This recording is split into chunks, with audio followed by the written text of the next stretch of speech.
Boa tarde, galera. Sejam bem-vindos à nossa aula de biologia, nonos anos agora. Pessoal do nono ano A, B, C e D. Sejam muito bem-vindos à nossa aula de correção. Pessoal dos nonos anos. E aí, como é que vocês estão? Nadiele, Camille, Rodrigo, Rávila, Sara, Vitória. Tudo bem com vocês? Davi?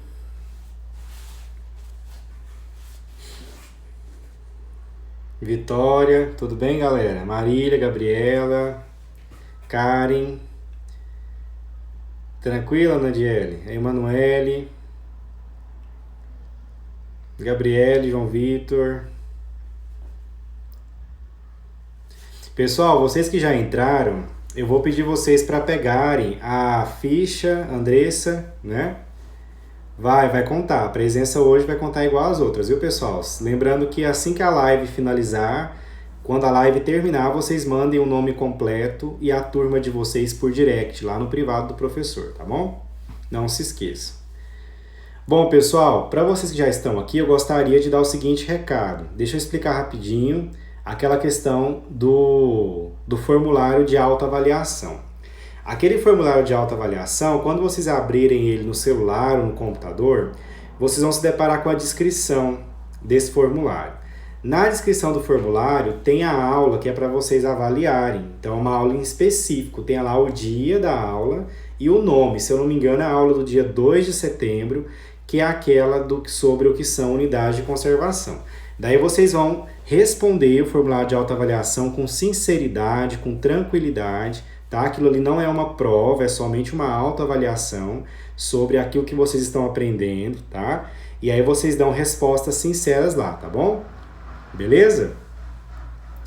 Pessoal, então hoje nós vamos corrigir primeiro a atividade do dia 20 de setembro e depois a atividade do dia 23, que a gente vai corrigir hoje aquela do Parque Nacional das Emas, que na verdade eu já postei o gabarito no dia 20 de setembro, né?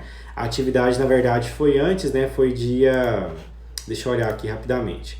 É porque são duas atividades que são sobre os dois documentários, que é o documentário sobre o Parque Nacional das Emas e o documentário sobre o Parque Estadual da Serra dos Pirineus, que são duas unidades de conservação de proteção integral que nós temos aqui no estado de Goiás, né? Não são as únicas, são as duas que nós estudamos em mais detalhes, né? Nós começamos o terceiro ciclo estudando o que são unidades de conservação, quais os tipos de unidade de conservação, qual a importância dessas unidades de conservação para a preservação e conservação da natureza, tá?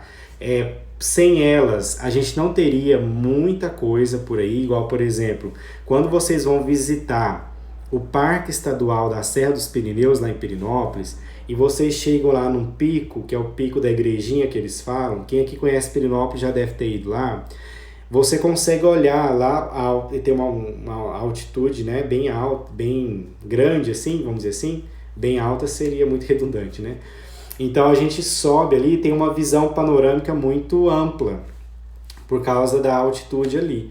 E aí o que acontece? Você percebe que ao redor do Parque Estadual da Serra dos Pirineus, ele está cercado praticamente de plantações de soja, de milho e etc. Então isso mostra pra gente a importância da existência dessas unidades de conservação para a preservação da natureza. Porque se não tivesse aquele Parque Estadual ali da Serra dos Pirineus ali, legalmente falando, instituído por leis, né? A gente já teria ele, já teria sumido há muito tempo, tá? Já teria sido tomado pelas plantações de várias coisas. O pessoal sempre dá um jeito de plantar, por mais que ali não seja um território adequado para isso, né? Mas o pessoal dá um jeito sempre, a tecnologia hoje está muito avançada. Então, a gente tem que entender que aquele pedaço de cerrado que está ali, ele só está de pé porque teve a criação de um parque estadual, uma unidade de conservação, né, que eles delimitam o espaço desse parque e impede que atividades sejam feitas ali, atividades no sentido de que prejudiquem o meio ambiente ali, e isso é importante para a preservação desse cerrado. Vocês estão entendendo? Então agora nós vamos corrigir rapidamente aqui a atividade sobre o Parque Nacional das Emas. A atividade sobre o Parque Nacional das Emas foi no dia 16. Ela foi colocada no dia 16 e foi corrigida no GR8 no dia 20. Como a gente não teve aula ao vivo depois disso, eu vou corrigir as duas aqui nessa aula, tá bom? Rapidinho a gente termina. Então vocês peguem a atividade do dia 16 de setembro, o gabarito foi postado no dia 20 e depois nós vamos corrigir a do dia 23, que foi postada a correção hoje, né? Dia 28, tá bom? Qualquer dúvida, vocês mandem aí na aba de perguntas, nos comentários. Vamos dar uma olhadinha aí sobre essas questões. Então vamos lá. Primeiro, para a atividade do Parque Nacional das Emas. Pessoal, só uma coisa antes de eu continuar. Muitas pessoas não enviaram as respostas nos fóruns, tá? Eu gostaria de deixar muito claro que vocês estão sendo avaliados o tempo todo. Então quem respondeu, mandou no fórum, tem todas as respostas, ok. Beleza? Só que aí tem outra coisa. Muitas pessoas não assistiram ao documentário e eu percebi isso pelas respostas, porque respondeu coisas que não mostravam no documentário. Igual, por exemplo, na questão número 2 aí, que fala da fauna do cerrado, né? A fauna é o conjunto dos animais que habitam ali aquele cerrado. Eu pedi para citar 3 aves, 2 serpentes, 1 tipo de aranha e 4 mamíferos que apareciam no documentário que ocorriam no Parque Nacional das Emas. Muitos responderam animais que não apareceram ali. Então quer dizer que a pessoa não assistiu o documentário. Eu também estou avaliando isso daí, tá bom? Vamos lá então. Primeira pergunta, ó. Então essa ficha aqui, né? A primeira pergunta. Qual o bioma que constitui o Parque Nacional das Emas? Então a resposta, como a gente já sabe, é o bioma cerrado, né? O bioma cerrado constitui o Parque Nacional das Emas.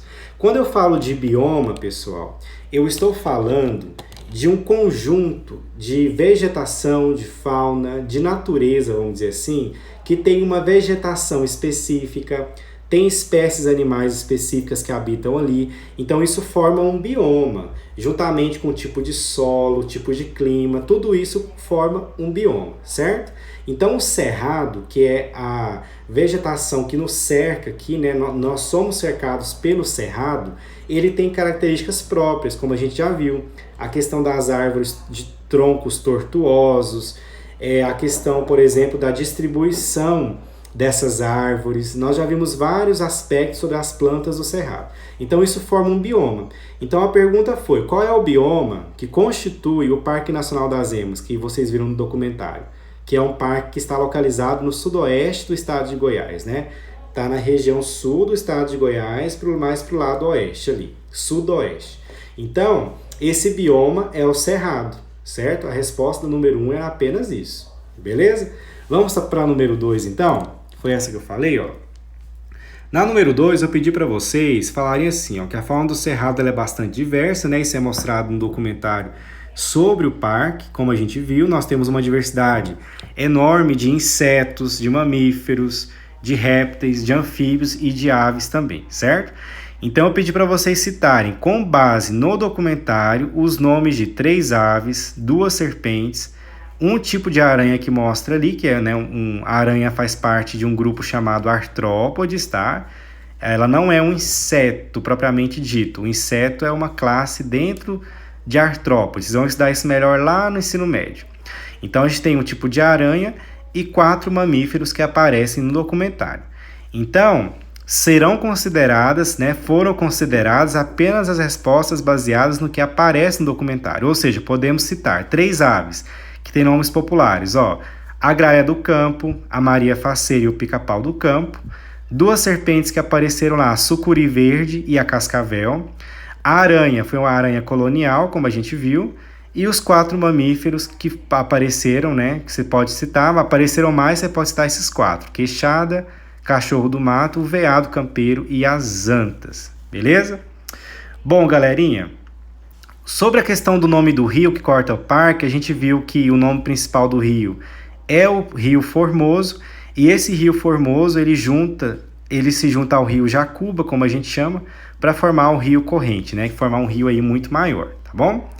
Essa questão das queimadas aqui eu gostaria de explicar para vocês, ó, que é o seguinte. Isso aqui é muito importante, ó, presta muita atenção. Na questão número 4, eu expliquei para vocês, e o documentário ele mostra isso de uma forma muito interessante, que ele explica a questão da ocorrência de queimadas no cerrado. E aí nós temos dois tipos de queimadas nesse cerrado. Nós temos queimadas que são geradas por meios naturais, como a gente vai ver daqui a pouco, e queimadas que são originadas por ações humanas, que é a maioria delas, tá? O que acontece? O cerrado, muitas plantas do cerrado, naturalmente falando, elas só se renovam, elas só têm um ciclo de crescimento maior, mais desenvolvido, quando elas passam por esse período de queimada. Só que esse período de queimada que elas passam é o período de queimada natural, que é ocasionado pela descarga de raios naquela vegetação. O que acontece? Quando começa, vocês têm que lembrar que no cerrado nós temos um período de seca muito grande.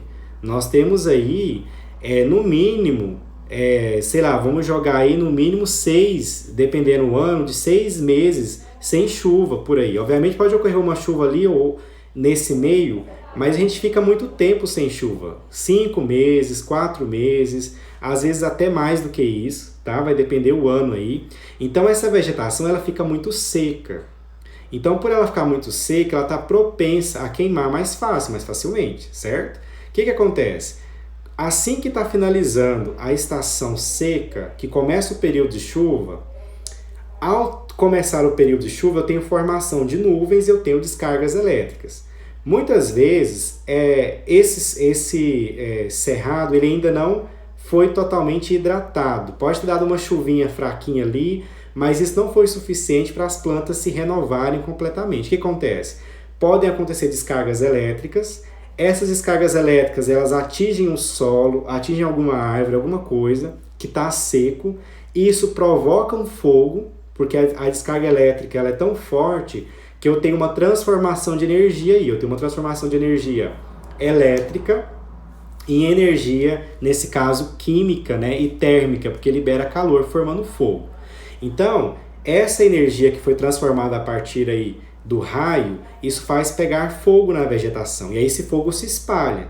Isso ocorre de forma natural no cerrado, tá, pessoal? Só que o que acontece? A frequência dessas queimadas naturais, ela é muito menor do que as queimadas que são provocadas pelo ser humano.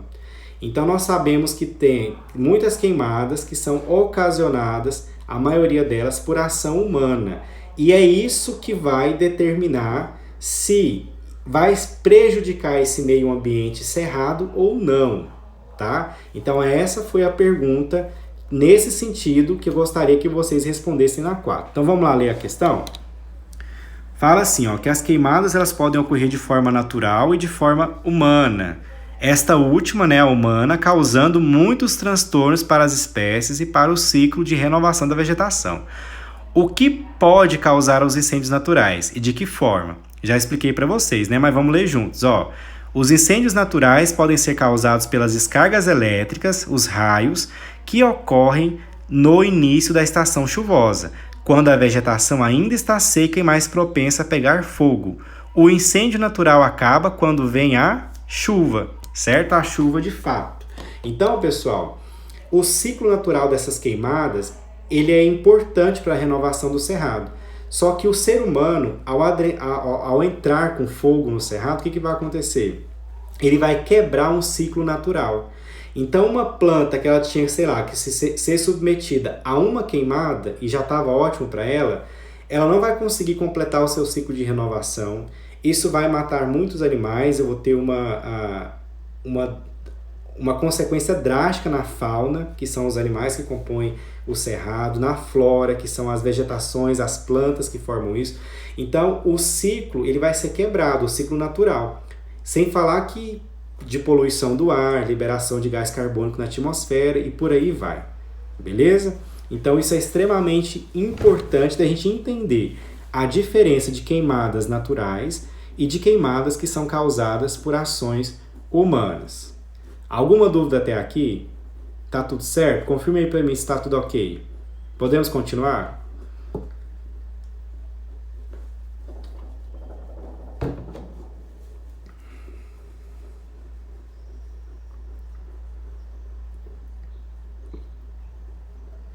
Tudo certo? Tomando água aqui porque a garganta tá seca.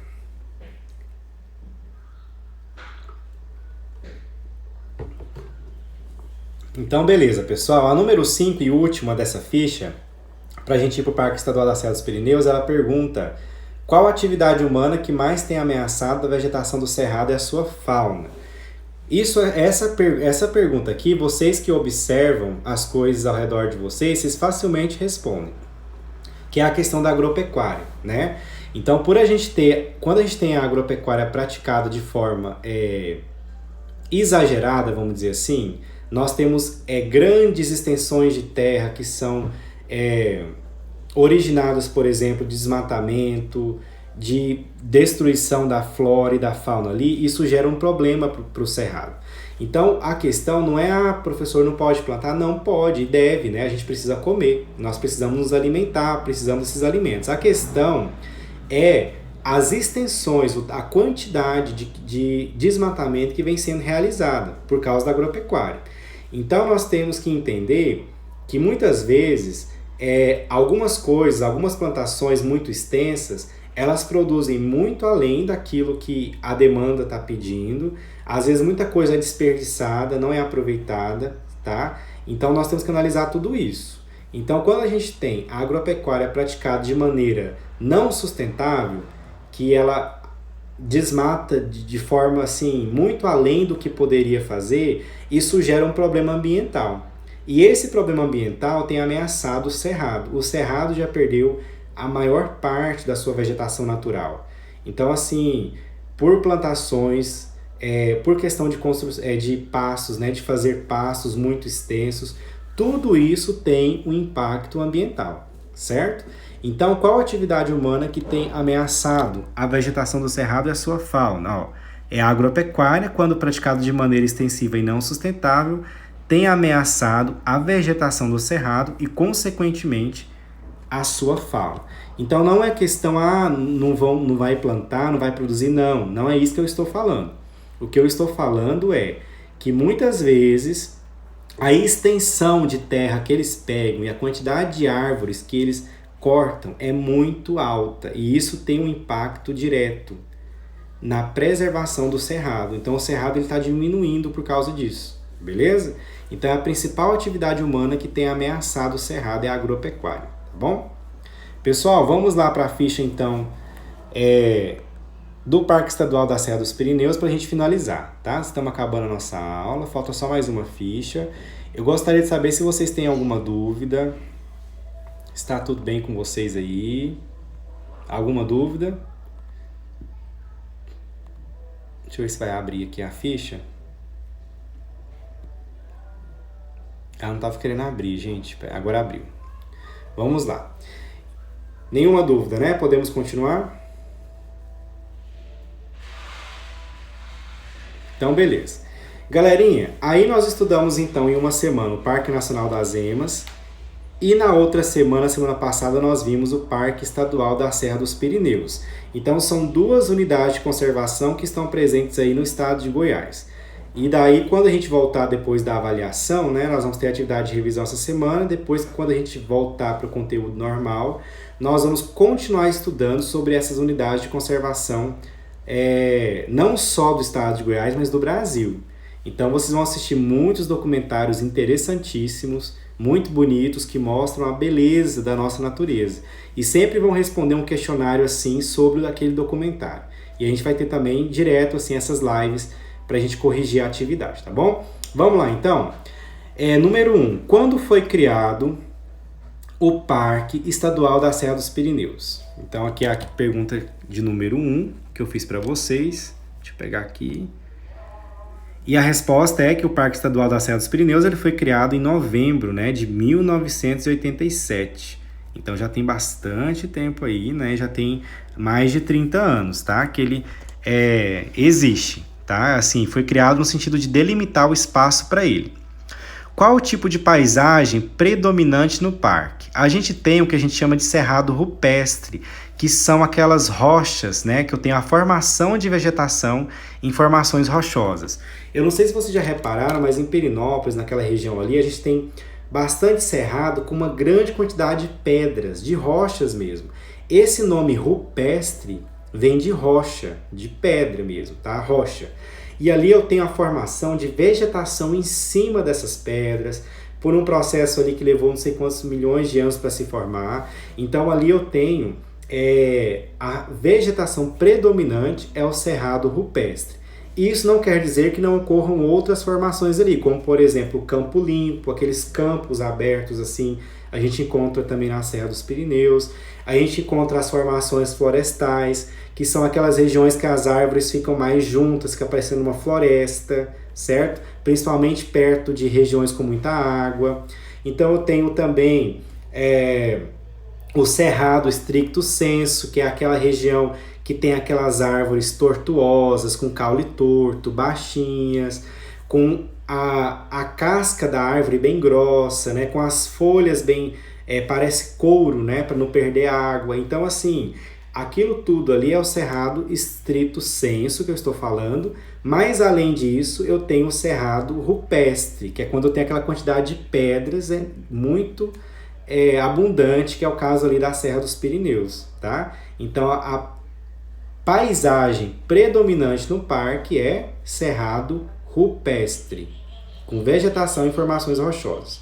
Aí os frutos, a número 3 eu perguntei sobre os frutos, né, que mostram ali. A gente mostraram vários, mas vocês podem falar do pequi, do baru, do buriti, do cajuzinho do cerrado.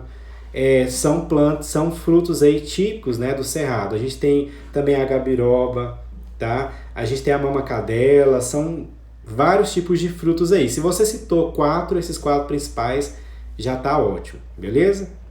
Ah, pessoal, agora eu quero mostrar para vocês uma coisa aqui, ó. Deixa eu só abrir uma imagem aqui que eu gostaria de mostrar para vocês, porque é o seguinte. O Parque Estadual da Serra dos Pirineus, ele tem plantas que só ocorrem lá. Quando a gente fala de uma espécie de planta que ela só ocorre em um único local, não tem em outro lugar do mundo, nós falamos que se trata de uma espécie endêmica. Eu vou escrever o nome aí nos comentários para vocês entenderem, ó. Endêmica, aqui ó, endêmica. Então, quando eu falo que uma espécie é endêmica, quer dizer que ela ocorre somente em um local. E lá no Parque Estadual da Serra dos Pirineus, eu tenho algumas espécies de plantas que só ocorrem lá, são consideradas endêmicas de lá, certo? E uma delas, eles ainda estão estudando se ela ocorre em outros lugares.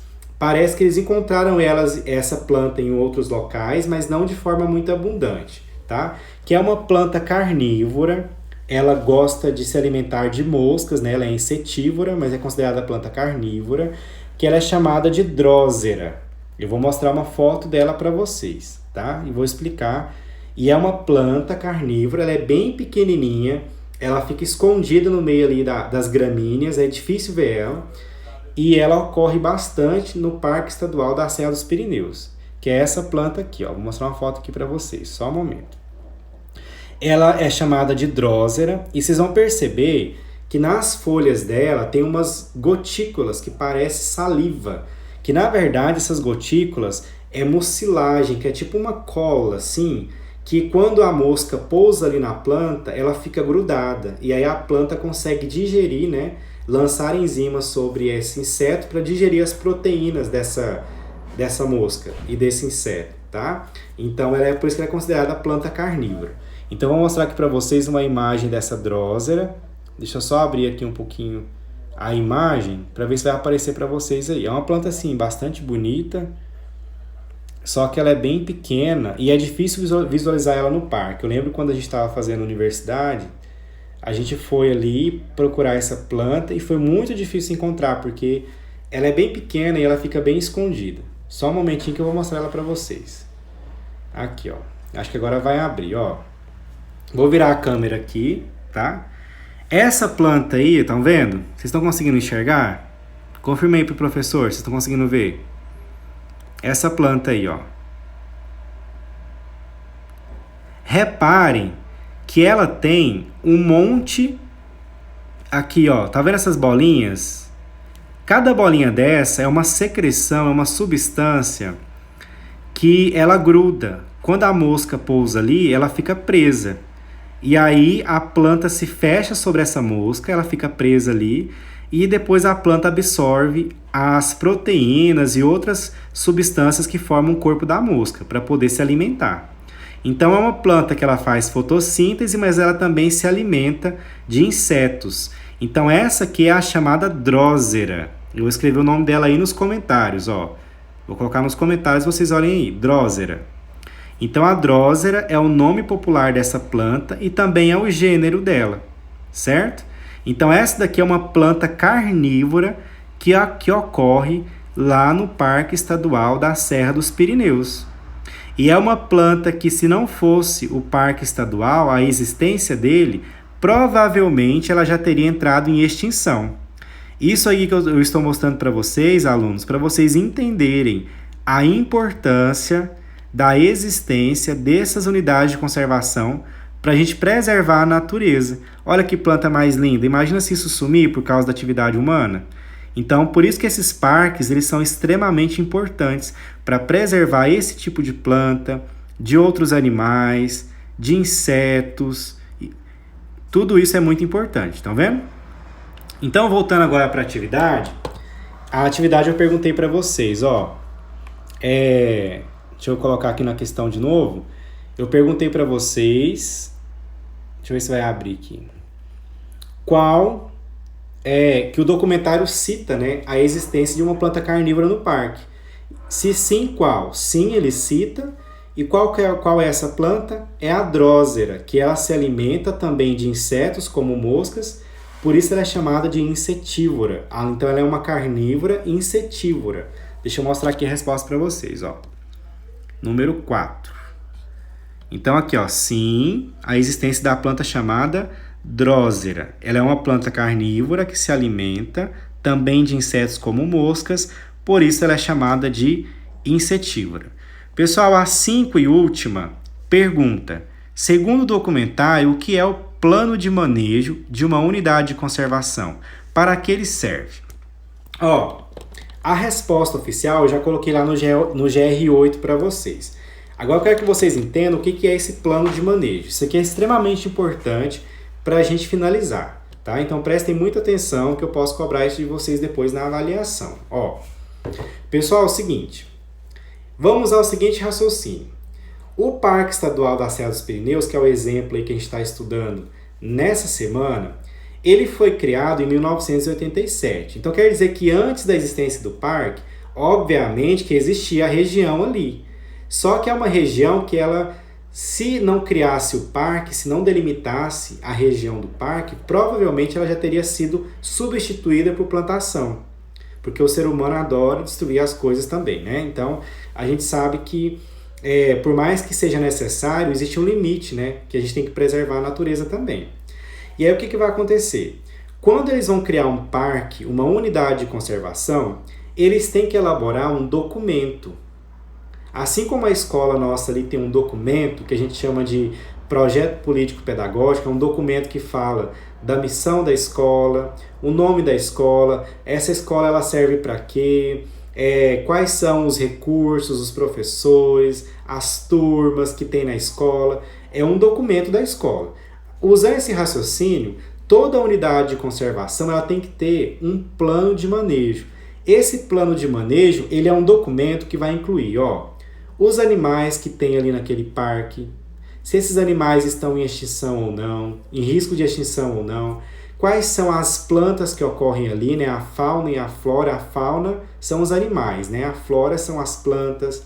Quais são a questão, por exemplo, se esse parque ele vai ser aberto à visitação ou não, se ele vai permitir a entrada de visitantes, se sim, vai ser todo ano, vai ser em alguma época do ano. Uma coisa muito interessante nessas unidades de conservação é que tem uma parte do parque que ela é acessível aos visitantes, e tem uma parte do parque que nós falamos que ela é intangível, ou seja, que ela não pode ser visitada. Lá no Parque Estadual da Serra dos Pirineus, a parte intangível do parque, uma delas, né, é o famoso Morro do Cabeludo. O Morro do Cabeludo, ele não pode ser visitado, ele é fechado para visitação. Por quê? Porque naquele Morro do Cabeludo, eu tenho espécies de aves que vão fazer os seus ninhos ali, por exemplo, uma águia chilena, que é uma ave super rara. Então, se eles permitirem o acesso de pessoas ali, isso pode espantar essas aves e elas não procriarem mais ali. Então, por questões de manutenção da espécie, de conservação da natureza, tem algumas partes do parque que não pode ser visitado. E isso tem que estar escrito nesse plano de manejo da unidade de conservação. Então, além disso, fala sobre as características do parque, fala sobre a questão das potencialidades desse parque, o que ele tem a oferecer e por que é importante preservar ele. Entenderam? Alguma dúvida?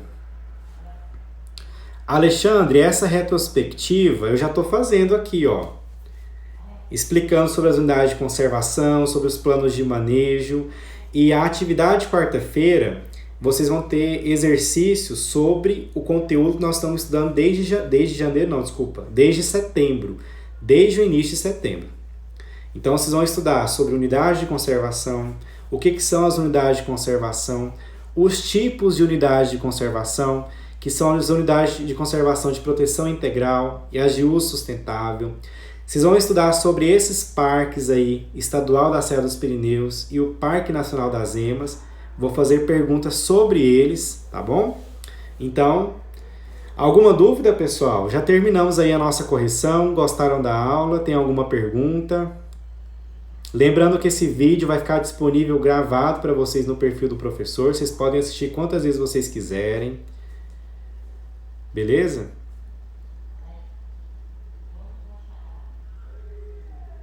Tudo certo? Então tá bom, pessoal. Muito obrigado pela atenção de vocês. Lembra que para confirmar a presença, vocês têm que mandar o nome completo e a turma no direct do professor. Então vocês vão lá, acessem o perfil, assim que encerrar a live, acessa lá o perfil do professor, vai no direct, tá? Manda o nome completo e o nome da turma para registrar a presença, senão não será contabilizado. Não se esqueçam. E só para a gente encerrar, não se esqueçam também de responder o formulário de autoavaliação que eu coloquei lá no grupo. E aí qualquer dúvida que vocês tiverem, vocês mandem lá no grupo do WhatsApp, tá bom? Grande abraço para vocês. Fiquem com Deus, bons estudos e qualquer coisa vocês procurem um professor depois lá, viu? Tchau, galerinha.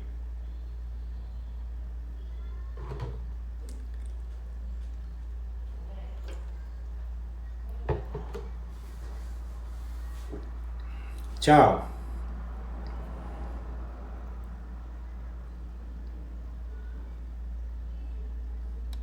Eu achei que tinha chegado alguma pergunta aqui, mas eu acho que não. Deixa eu olhar aqui. Tá, não chegou não. Então beleza, pessoal, fiquem com Deus, tá? Um abraço aí.